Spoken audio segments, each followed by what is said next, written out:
Hello everyone, this is Jyoti and welcome back to my channel. और आज हम क्या पढ़ने वाले हैं? आज हम लैंग्वेज स्किल्स का पार्ट 2 करने वाले हैं। पार्ट 1 की वीडियो मैंने अपलोड कर दी है जो कि आपको मिल गई होगी, और अगर नहीं मिली हो मतलब मिल गई होगी, अगर उस क्लास को नहीं देखा हो तो पहले उस क्लास को देख लीजिएगा और फिर इस क्लास को देखिएगा। अदरवाइज नॉलेज का ओवरफ्लो हो जाएगा, समझ में कुछ नहीं आएगा। सो फर्स्ट पार्ट देखना इंपॉर्टेंट है, उसके बाद सेकंड पार्ट देखिएगा।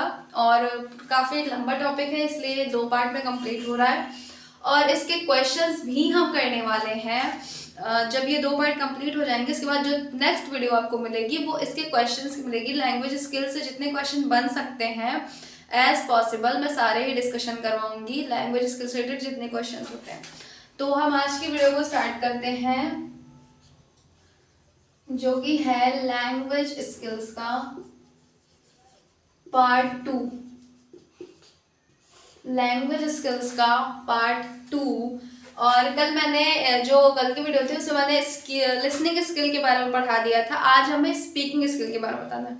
मैंने बताया था कि 4 तरह की 4 बेसिक स्किल्स होती हैं, जो कि होती हैं listening, speaking, reading and writing. तो लिसनिंग के बारे में मैंने बता दिया था, आज हमें स्पीकिंग स्टार्ट करना है। तो हम स्पीकिंग स्किल के बारे में जानते हैं। स्पीकिंग स्किल, अब स्पीकिंग स्किल क्या होती है? ये प्रोडक्टिव और एक्सप्रेसिव होती है। It is productive and expressive skill.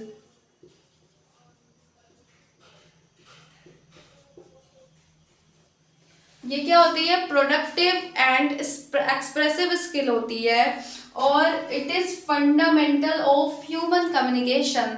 जो हमारा कम्युनिकेशन होता है उसका फंडामेंटल स्किल है। कम्युनिकेशन हम किस में करते हैं? स्पीकिंग में करते हैं।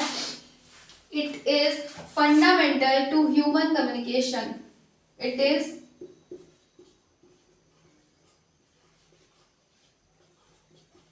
Fundamental to human communication in daily lives।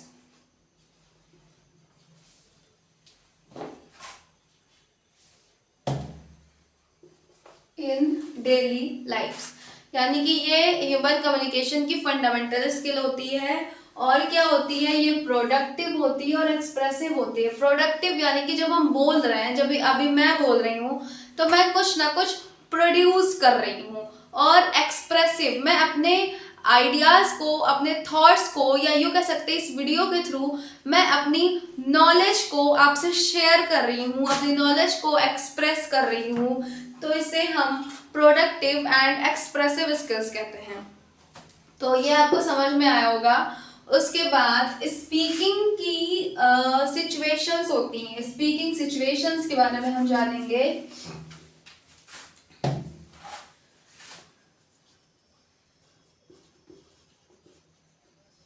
Speaking situations 3 types की होती हैं। 3 तरह की स्पीकिंग सिचुएशंस होती हैं, 1, 2 एंड 3। फर्स्ट एक होती है इंटरैक्टिव, सेकेंड होती है पार्शियली इंटरैक्टिव,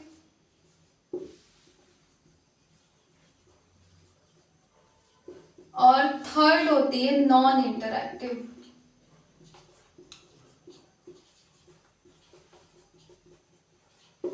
थर्ड क्या होती है? नॉन इंटरैक्टिव होती है। इंटरैक्टिव, पार्शियल इंटरैक्टिव और नॉन इंटरैक्टिव। अब इसे आप पढ़ के ही समझ गए होंगे कि इसमें क्या है। जो इंटरैक्टिव होती है वो 2 वे कम्युनिकेशन होती है। ये क्या होती है? 2 वे कम्युनिकेशन होती है। इसमें क्या होता है? 2 वे कम्युनिकेशन होता है। 2 वे कम्युनिकेशन यानी कि जब 2 लोग बैठकर बात कर रहे हैं, एक बंदा अपनी बात को कह रहा है, दूसरा सुन रहा है, दूसरा अपनी बात को कह रहा है और पहला सुन रहा है। जब प्रॉपर 2 वे कम्युनिकेशन हो, जब हम सामने वाले की बात सुन भी रहे हैं और अपनी बात को कह भी रहे हैं, एक टाइम पे हम दोनों कर रहे हैं, दोनों तरफ से कम्युनिकेशन चल रहा है, तो वो इंटरैक्टिव होगा, टू वे इंटरैक्शन या टू वे कम्युनिकेशन। और उसके बाद पार्शियली इंटरैक्टिव क्या होगा, जब बहुत कम पार्टिसिपेशन हो ऑडियंस का, जब लेस पार्टिसिपेशन कह सकते हैं, लेस पार्टिसिपेशन ऑफ ऑडियंस। आप यहाँ पे एक एग्जांपल ले सकते हैं, जैसे कि लेक्चर या स्पीच। अब मान लीजिए किसी टीचर का लेक्चर चल रहा है, हम बैठ के सुन रहे हैं, स्टूडेंट सुन रहे हैं, तो हम उन्हें बार बार इंटरप्ट नहीं कर सकते हैं। बीच में एक आध बार, लाइक अगर उनका 1 घंटे का लेक्चर है तो हम 1-2 बार उन्हें इंटरप्ट कर सकते हैं, अपनी किसी डाउट को पूछ सकते हैं, या उन्होंने कुछ बोला हमें समझ में ना आया उसको हम पूछ सकते हैं। तो इसीलिए मैंने यहाँ पे लिखा है कि ये क्या होता है, ये लेस पार्टिसिपेशन होता है। यहाँ पे ऑडियंस का पार्टिसिपेशन लेस होता है, पार्शियली इंटरैक्टिव होता है जब जो सुनने वाले लोग हो, जो लिसनर हो, उनका जो पार्टिसिपेशन हो वो बहुत कम हो, और स्पीकर का पार्टिसिपेशन ज्यादा हो, सिर्फ वो बोल रहा हो, और उनका पार्टिसिपेशन बहुत कम हो, तो वहां पे पार्शियली इंटरैक्टिव होगा। जैसे कि स्पीच, अब स्पीच भी अगर कोई दे रहा है तो हम उससे बार बार इंटरप्ट नहीं कर सकते हैं, तो इसीलिए लेक्चर और स्पीच में क्या होता है, पार्शियली इंटरैक्टिव होता है। और नॉन इंटरैक्टिव कौन सा होता है, वो होता है नो वन वे कम्युनिकेशन, इसको कह सकते हैं वन वे।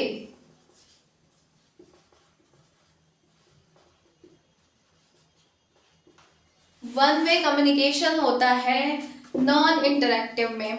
अब इसमें क्या होता है, जैसे कि अब समझ सकते हैं कि जैसे मैं ये वीडियो रिकॉर्ड करके आपको भेज रही हूँ, लाइक मैं ये वीडियो रिकॉर्ड करके अपलोड कर रही हूँ, तो ये वन वे कम्युनिकेशन हुआ। यहाँ पे सिर्फ मैंने अपनी थॉट को, मैंने अपने नॉलेज को शेयर किया, आप यहाँ पे बीच में आप अपनी बात को नहीं कह सकते हैं, सिर्फ मैंने इस वीडियो को रिकॉर्ड किया और इसे अपलोड किया।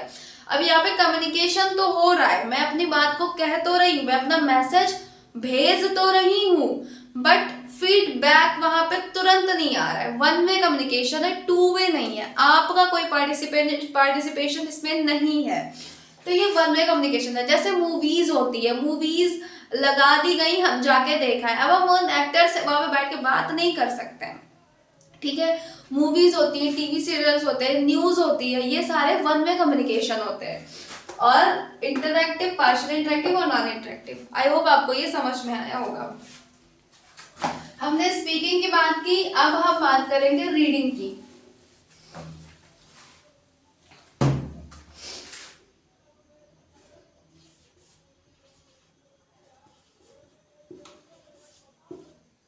रीडिंग स्किल, रीडिंग स्किल क्या होती है, ये रिसेप्टिव स्किल होती है। रीडिंग स्किल कौन सी स्किल होती है, receptive. It is receptive skill in written form. Written form में होती है रीडिंग स्किल, क्या होती है, रिटन फॉर्म में होती है, और रिसेप्टिव स्किल होती है, लाइक जब हम कुछ रीड कर रहे होते हैं तो हम कुछ ना कुछ रिसीव कर रहे होते हैं, हम एक्सप्रेस नहीं कर रहे। जब स्पीकिंग स्किल क्या होता है, एक्सप्रेसिव स्किल होती है, जब हम बोल रहे हैं तो हम कुछ ना कुछ एक्सप्रेस कर रहे हैं, और जब हम रीड कर रहे हैं तो रिसीव कर रहे हैं, इसलिए इसे रिसेप्टिव स्किल कहा गया है, जो कि रिटन फॉर्म में होती है। अब हम बात करते हैं टाइप्स ऑफ रीडिंग की। कुछ 4 टाइप्स की रीडिंग होती है, जो कि जिससे बहुत क्वेश्चंस आते हैं एग्जाम में, टाइप्स ऑफ रीडिंग से और रीडिंग स्ट्रेटजीज से क्वेश्चंस आते हैं, दोनों हम समझने वाले हैं। टाइप्स ऑफ रीडिंग, जो 4 टाइप्स की होती है, पहला होता है लाउड रीडिंग, सेकेंड होता है साइलेंट रीडिंग, थर्ड होता है intensive reading,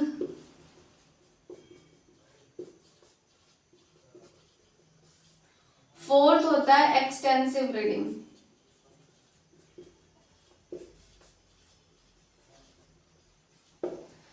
loud reading, silent reading, intensive reading और एक्सटेंसिव रीडिंग, ये 4 तरह की रीडिंग होती है, 4 टाइप्स की रीडिंग होती है। अब इनको हम एक एक करके समझते हैं कि कौन कौन सी रीडिंग क्या क्या होती है। सबसे पहले हम जानेंगे लाउड रीडिंग के बारे में।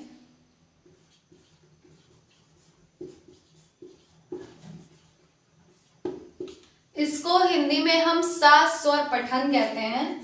यही सेम टॉपिक हमें हिंदी में भी पढ़ना है भाषाई कौशल में, तो उसमें हम वहां में पढ़ेंगे।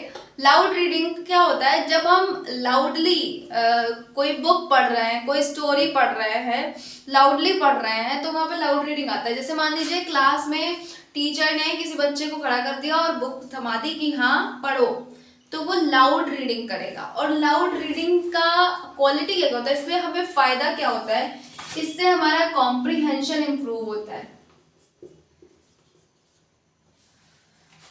लाउड रीडिंग से कॉम्प्रिहेंशन इंप्रूव नहीं होगा, सॉरी, प्रोनाउंसिएशन इंप्रूव होता है।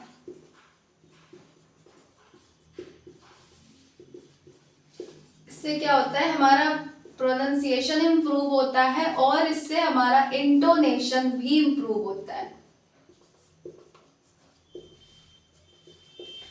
प्रोनाउंसिएशन क्या हुआ, किसी वर्ड को प्रोनाउंस कैसे करना है। अब प्रोनाउंसिएशन को ही बहुत सारे लोग प्रोनाउंसिएशन कहते हैं, जो कि एक रॉन्ग वे है। इसे हम प्रोनाउंसिएशन बोलते हैं, प्रोनाउंसिएशन। और इससे इंटोनेशन भी इंप्रूव होता है। प्रोनाउंसिएशन इंप्रूव होना बहुत इंपॉर्टेंट होता है। किसी भी वर्ड को कहने का, बोलने का एक तरीका होता है, उसका एक प्रोनाउंसिएशन होता है। और इंटोनेशन क्या होता है, इंटोनेशन जो है किसी बात में या किसी सेंटेंस में उतार और चढ़ाव। किसी भी सेंटेंस में बोलते हैं तो कुछ वर्ड्स पे हमें थोड़ा ज़्यादा फोर्स देना होता है, किसी वर्ड को हमें थोड़ा धीरे बोलना होता है। तो किसी सेंटेंस को जब हम बोलते हैं तो सेंटेंस में उतार और जो चढ़ाव होता है, जो अप्स एंड डाउन होते हैं, उसे हम इंटोनेशन कहते हैं। लाइक अगर हम किसी के सामने गुस्सा कर रहे हैं तो कहीं ना कहीं हमारे बात में बहुत ज़्यादा अप होगा, बहुत ज़्यादा चढ़ाव होगा, बहुत लाउडली हम बोलेंगे तो वो कहीं ना कहीं चढ़ाव होगा। बट अगर हम किसी से प्यार से बात करें तो कहीं डाउन से बात करेंगे, थोड़ा धीरे बात करेंगे। तो किसी भी वर्ड को बोलने का एक तरीका होता है, किसी भी सेंटेंस को बोलने का एक तरीका होता है, तो वही इंटोनेशन होता है। हमारी बातों में उतार और चढ़ाव, हमारे स्पीकिंग में उतार और चढ़ाव को इंटोनेशन कहते हैं। तो जब लाउड रीडिंग होती है तो उसमें प्रोनाउंसिएशन इंप्रूव होता है, प्लस उसमें हमारा इंटोनेशन भी इंप्रूव होता है। उसके बाद ये क्या होता है, ये प्राइमरी क्लासेस के लिए हेल्पफुल होता है। ये प्राइमरी क्लासेस के लिए अच्छा होता है, इनिशियल स्टेज के लिए।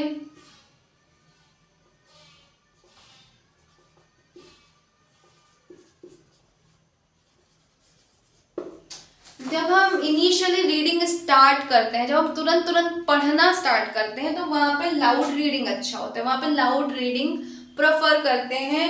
प्राइमरी क्लासेस के लिए भी लाउड रीडिंग प्रेफर करते हैं, लाउड रीडिंग, सस्वर पठन। अब जानते हैं साइलेंट रीडिंग के बारे में।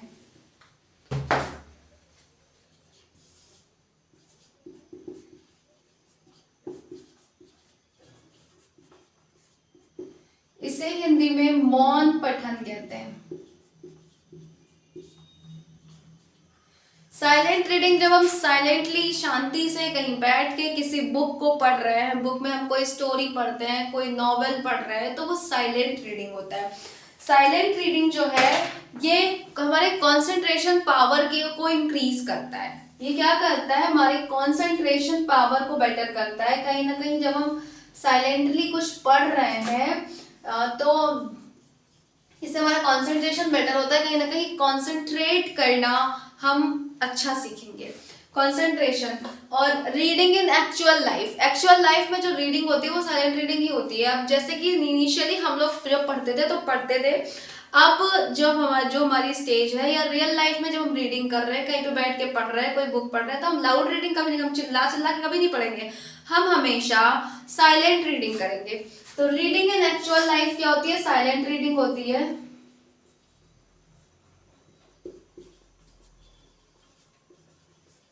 रीडिंग इन एक्चुअल लाइफ क्या होती है, साइलेंट रीडिंग होती है और इसमें स्पीड जो होती है वो ज़्यादा होती है in compare to loud reading, speed more than loud reading.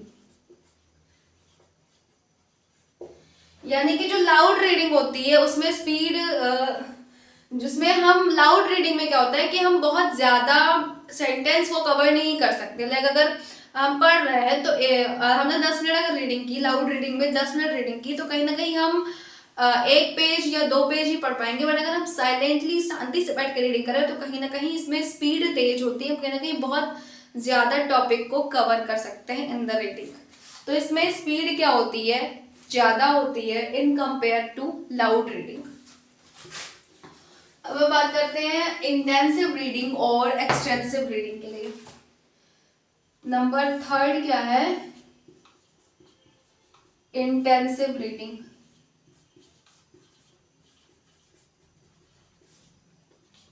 ये क्या होता है, ये होता है detailed study of text. Detailed study of text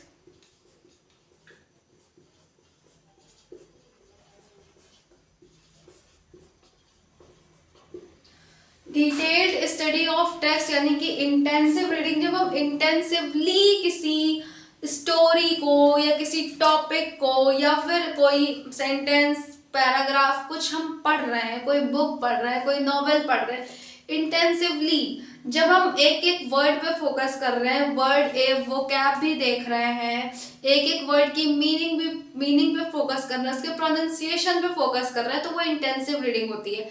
जैसे कि इंटेंसिव प्रैक्टिस होती है, इंटेंसिवली प्रैक्टिस किसी चीज में या किसी, अगर हम रीडिंग कर रहे हैं तो उसमें हम एकदम इन्वॉल्व होकर रीडिंग कर रहे हैं, तो वो इंटेंसिव रीडिंग होगा। ठीक है, detailed study and reading the parts of text for detail. जब हम डिटेल्स के लिए पढ़ते हैं तो हम इंटेंसिव रीडिंग करते हैं, और इसका जस्ट अपोजिट होता है एक्सटेंसिव रीडिंग। और ये क्या करता है, ये हमारी एक्टिव वोकैबुलरी को डेवलप करता है। एक्टिव वोकैब डेवलप होती है इससे। वोकैबुलरी 2 टाइप्स की होती है, एक एक्टिव और एक पैसिव। इसको हम अभी नेक्स्ट पर समझने वाले हैं, नेक्स्ट टॉपिक में, पहले इसको कंप्लीट कर ले। तो ये क्या करता है, ये हमारी एक्टिव वोकैबुलरी को डेवलप करता है और डिटेल्ड स्टडी करते हैं हम टेक्स्ट की। जब हम कोई पैराग्राफ, कोई स्टोरी, कोई बुक, कोई नॉवेल को एकदम डिटेल में पढ़ रहे हैं, वर्ड टू वर्ड पढ़ रहे हैं, वर्ड की मीनिंग्स भी देख रहे हैं, प्रोनाउंसिएशन भी देख रहे हैं, हर एक वर्ड पे फोकस कर रहे हैं, तो वो इंटेंसिव रीडिंग होगा। अब इसी का जस्ट अपोजिट होता है एक्सटेंसिव रीडिंग। इसी का जस्ट अपोजिट एक्सटेंसिव रीडिंग। अब ये क्या होता है, non detailed study of text.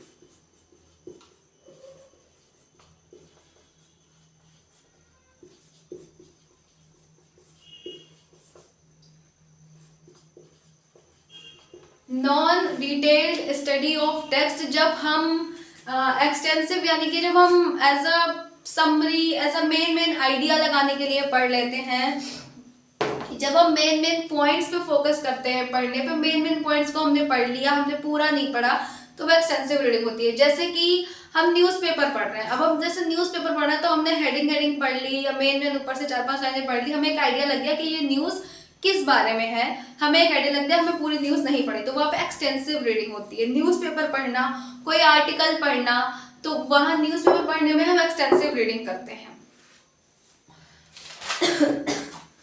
अब समझ लेते हैं एक्टिव वोकैब और पैसिव वोकैब क्या होती है। ये भी, इससे भी क्वेश्चन पूछ सकता है, ये आपके ध्यान में होना चाहिए। एक्टिव वोकैब और पैसिव वोकैब। एक्टिव वोकैब वो होती है जो हम अपनी डेली लाइफ में यूज करते हैं, वो वर्ड्स जिनका हम अपनी डेली लाइफ में यूज करते हैं और बहुत ज्यादा यूज करते हैं, ठीक है, मैक्सिमम यूज होता है उसका, वो एक्टिव वोकैबुलरी होती है। और पैसिव वोकैबुलरी वो होती है ऐसे वर्ड्स जो हमें पता होते हैं, जिनकी मीनिंग हमें पता होती है, बट हम उसका यूज डेली लाइफ में नहीं करते हैं, तो वो पैसिव वोकेबलरी होती है। जैसे कि अभी मैंने कुछ वर्ड्स का यूज किया, अब इसमें मैंने वर्ड्स बोला और यूज बोला। अब ये दो वर्ड्स जो है ये एक्टिव वोकेबलरी का पार्ट है, क्योंकि इनका यूज हम बहुत ज्यादा करते हैं, मैक्सिमम करते हैं अपनी डेली लाइफ में। जितने वर्ड्स का यूज करते हैं वो सारे एक्टिव वोकैब में आती है, और ऐसे बहुत सारे डिफरेंट वर्ड्स होते हैं, अलग अलग वर्ड्स होते हैं, थोड़े भारी भरकम वर्ड्स होते हैं जिनकी मीनिंग हमें पता होती है बट उनका यूज डेली लाइफ में नहीं होता है। कहीं ना कहीं उनका यूज कह सकते हैं, जैसे राइटिंग के लिए कर सकते हैं, अगर हम राइटिंग कर रहे हैं तो उसके लिए कर सकते हैं। तो ऐसे वर्ड्स जिनकी मीनिंग हमें पता होती है बट जिनका यूज डेली लाइफ में नहीं होता है वो होती है पैसिव वोकैब, और एक्टिव वोकैब वो होती है जिनका यूज हम अपनी डेली लाइफ में करते हैं। अब हमने स्पीकिंग पढ़ा और रीडिंग पढ़ा, अब कुछ सब स्किल्स ऑफ रीडिंग आती है और सब रीडिंग स्ट्रेटजीज होती है। अब कुछ 2-3 पॉइंट इसमें और बच रहे हैं जो कि करना इम्पोर्टेंट है। सब स्किल्स ऑफ रीडिंग बचता है और राइटिंग स्किल बचती है, उसको हम नेक्स्ट पार्ट में करेंगे। ये वीडियो बहुत लंबी हो जाएगी और इसी में करेंगे, तो तब तक के लिए do like, subscribe and share my video. Channel को सब्सक्राइब करिए, लाइक करिए, शेयर करिए और प्रिपरेशन को अपने अच्छा करिए, प्रिपरेशन करते रहिए। बहुत ज़्यादा आपका एग्जाम भी होने वाला है और क्वालिफाई भी होगा, उसके लिए मैं हूँ, कोई टेंशन लेने की नीड नहीं है। Thank you so much.